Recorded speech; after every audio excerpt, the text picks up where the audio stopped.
So this kind of took the internet by storm.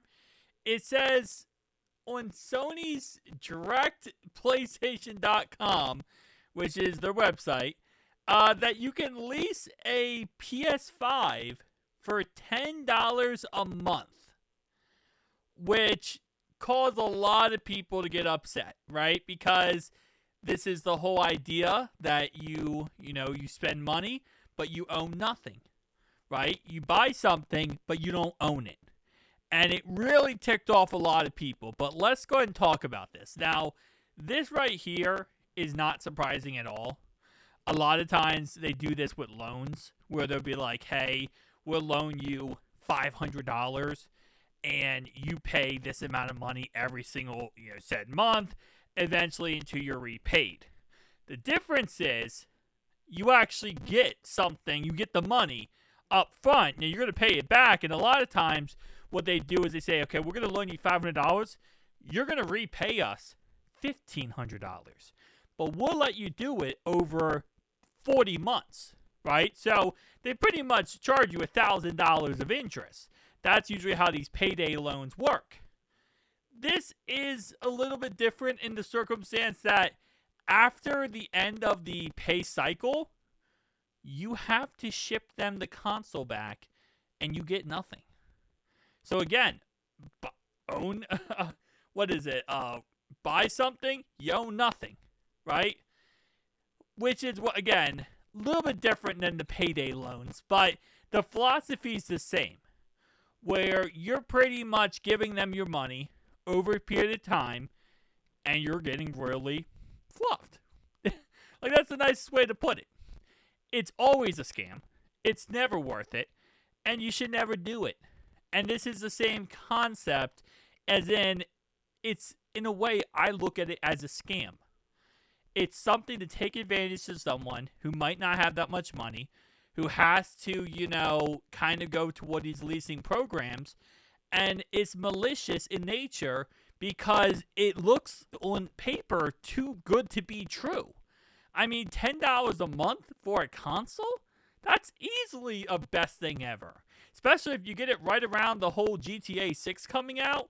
You still got to buy GTA 6. You still got to pay $20 a month for premium service on PlayStation Network. So that's still, like $80 for GTA 6 plus $20 for the service.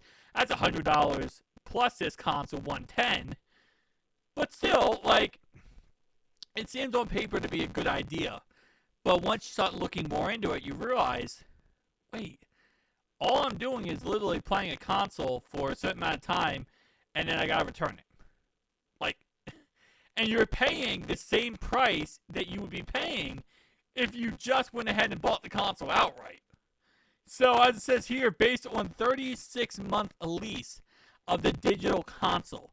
So, there are some people who are saying, well, why don't you just get it, right? After a month, you just quit. Right? After a month, you just get rid of it and move on. That's not the case. You can't just do it for a month. They're not stupid. They're not going to rent you a console, PS5, for a month and let you just return it. It says right here you have 12, 24, 36 months. Now, depending on how many months depends on how much money you're spending. So, if it's 36 months, yes, it's going to be $10 a month. But if it's 12 months, it's going to be a lot more, because what they're going to do is they're going to take the value of whatever the console is, let's say $500, and then they're going to divide it by that set amount of months. Now, again, a lot of times with these companies, what they do is they go ahead and they add in some other money because, again, they're going to charge you some interest or stuff like that. So, for example, 10 times, let's say, 36 months is $360.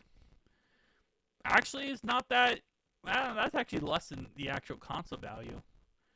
So if they are valuing this console at $360 with this circumstance, then that means at 12 months, they're going to charge you $30 a month. 24 months, they're going to charge you $15 a month. So I'm actually surprised that they're not charging you more. I thought they were going to value the console at $500, but it looks like they're valuing the console at around $360.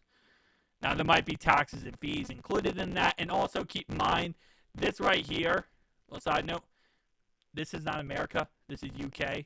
So, it's also, different country, different regions. So, for example, UK to USD. Let's see what the conversion is. So, this is pounds to that. So, like, for example, $360, I said, is $4.90.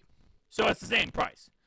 So, it kind of didn't realize it. Yeah, it's UK. So, it's going to be $10 a month. It's $13 a month. So, yeah. They're valuing it at $500. That's what I thought. That's why I was, like, confused for a second, because that's, based on what I saw, they were valuing it at $500. So, they're valuing at $13.62 times 36, which is $490. So, if they do bring this program to the United States, it would literally be, again, $490 you're spending. It's a scam. It's literally a scam. And again, it's like, well, I want to play PlayStation 5. I want to play this. Yeah, that's kind of the whole point of it. It's very predatory for that reason. Same thing that, NZXT does the same crap with their Flex program. After a certain amount of time, you're paying money. You got to send the stuff back. And you own nothing. You just get to rent it pretty much. It's just stupid stuff. But anyway, guys, tell me down below your thoughts, opinions. I'll see you guys in the next one. Peace out.